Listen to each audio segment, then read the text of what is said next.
Bom, quero falar um pouquinho agora sobre o perfil de pessoas que são controladoras. Então, o perfil da pessoa controladora desencadeia várias performances e cada uma é analisada de uma maneira bem peculiar e é muito fácil de identificar esses perfis. Então, vamos falar sobre alguns agora.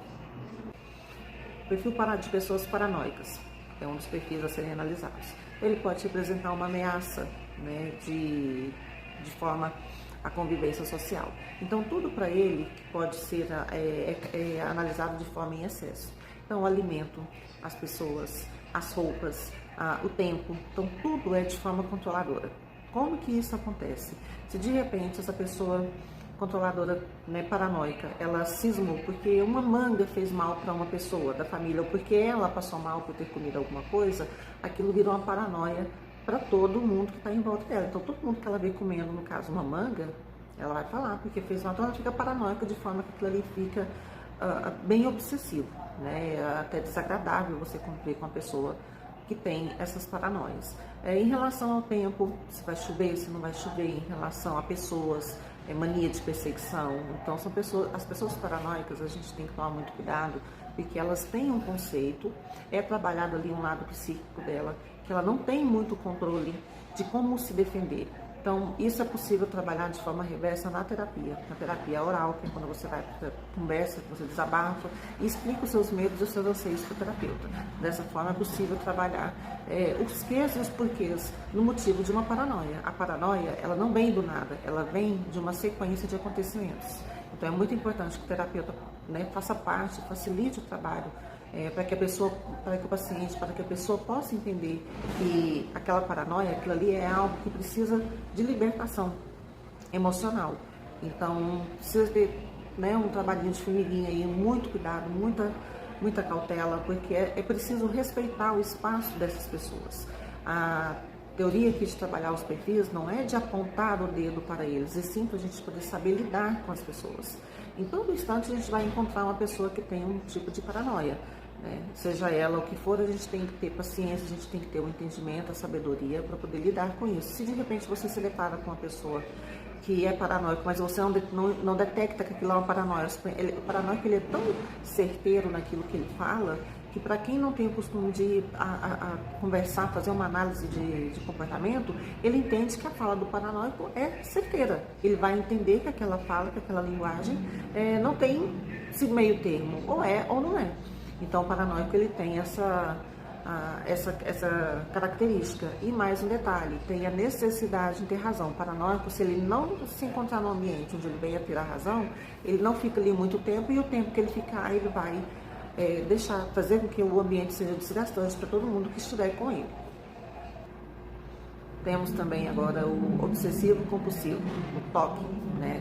São aquelas pessoas que elas são agoniadas porque tiram alguma coisa do lugar, tem mania de limpeza, geralmente a mania de limpeza, de manter as coisas em ordem no mesmo local, de andar sempre de um lado da calçada, de dirigir sempre de um mesmo modo, passar sempre nas mesmas ruas.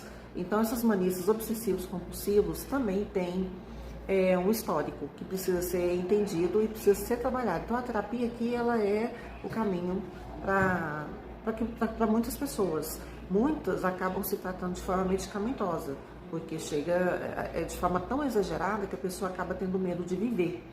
Não que ela venha tentar algo fatal, mas ela começa a ter paranoia. A paranoia, que já é um perfil que nós já falamos, e que desenvolve o toque, né, o transtorno obsessivo compulsivo, que é onde desenvolve vários anseios, vários medos, e a pessoa começa a ter limitações de como viver.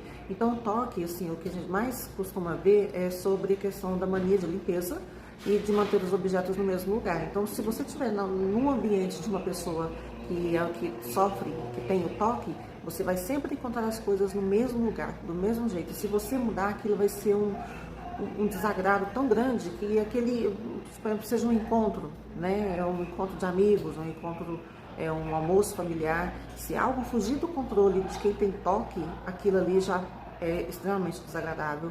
Você acaba com o dia da pessoa que tem esse transtorno e é complicado, é bem delicado. Então, a pessoa não tem muito horário, então ela tem a necessidade em manter tudo organizado, e esse perfeccionismo, às vezes, provoca em algumas pessoas a falta de finalizar algumas atividades, porque ele se sente tanto na obrigação de agir de forma perfeita, que não tem olhos para outras atividades e fica muito tempo ali, e quando se depara com o tempo que gastou para poder lavar uma vasilha, para poder arrumar uma casa, um determinado ambiente da casa, e que não deu tempo de colocar tudo do jeito que ela gosta, do jeito que a pessoa gosta, isso influencia na característica do perfeccionismo e da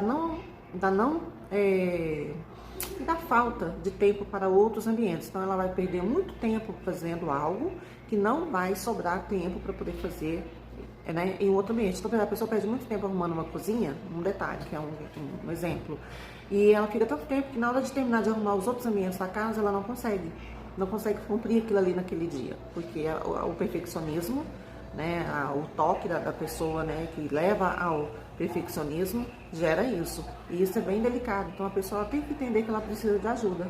Agora, se ela não tiver o entendimento que ela precisa de ajuda, que isso pode levar a um transtorno mais agressivo, é um pouquinho complicado. Então é bom você ter paciência, conversando, né, procurando estudar, entender como lidar com essas pessoas que têm toque. Eu conheço muitas pessoas que desenvolveram toque, e o dia a dia das famílias dessas pessoas que tem alguém que tem toque não é muito fácil, não é muito fácil de passar por cima, né? Então gera realmente um transtorno bem desagradável.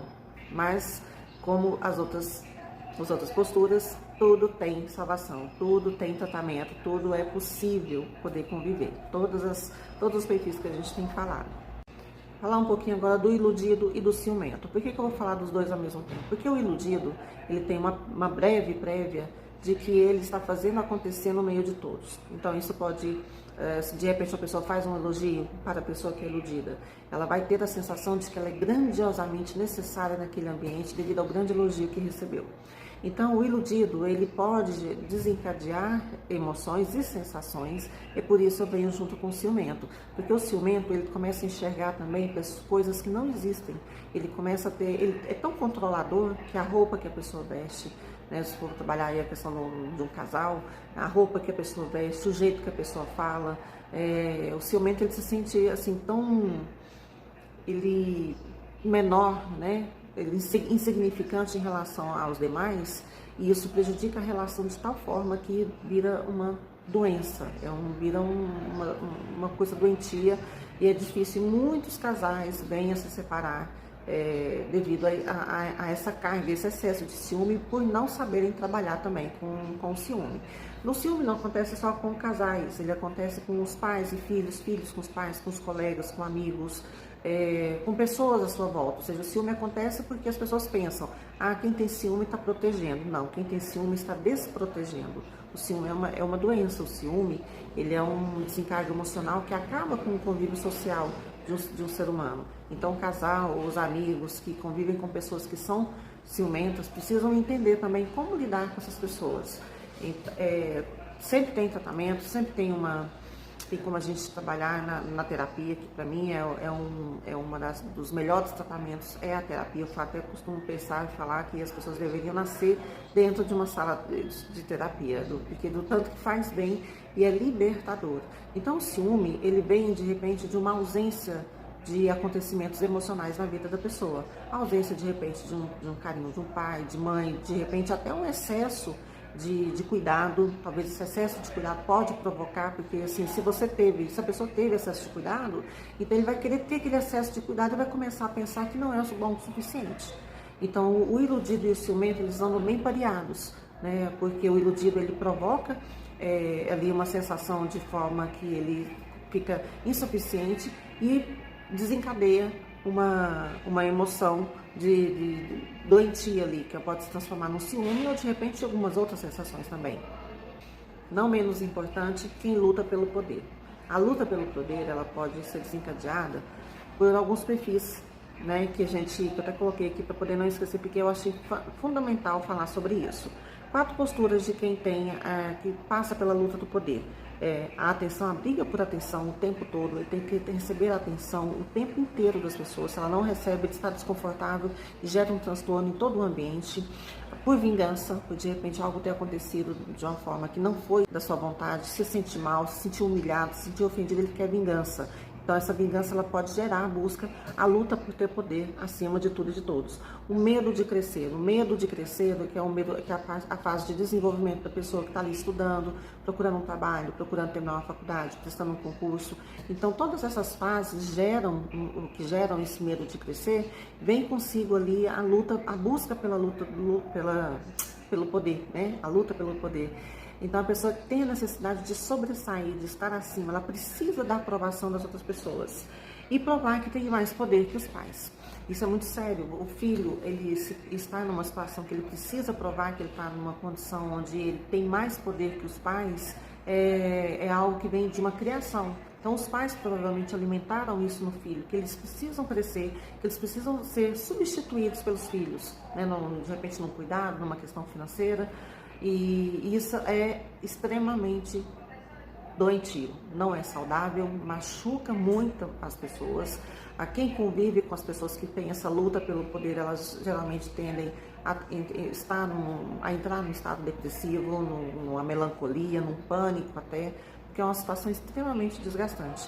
E mais uma vez eu falo que para poder lidar com esses sintomas, a gente trabalhar a terapia, atividades físicas, elas contribuem muito para que as coisas aconteçam da melhor forma possível.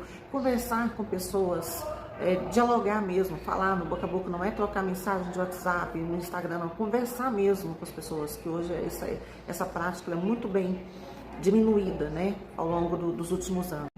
Então, você se enquadra em um desses perfis controladores descritos no vídeo? Caso você se encontre numa situação desconfortável, deixa escrito aqui para nós, deixa uma mensagem de texto aqui para nós possamos conhecer um pouco do seu perfil, da sua história, para que a gente possa conversar, trocar ideias. Tem muitas pessoas que vão nos comentários e elas chegam a desabafar, né, uma situação que está vivendo. Então, acompanhe nosso perfil, curta nossa página, mande direct no Instagram, tem o WhatsApp para a gente poder conversar, tem um grupo de terapia disponível para quem não pode pagar um terapeuta. Então estamos aqui à disposição de vocês. Então, mais conteúdo no próximo vídeo.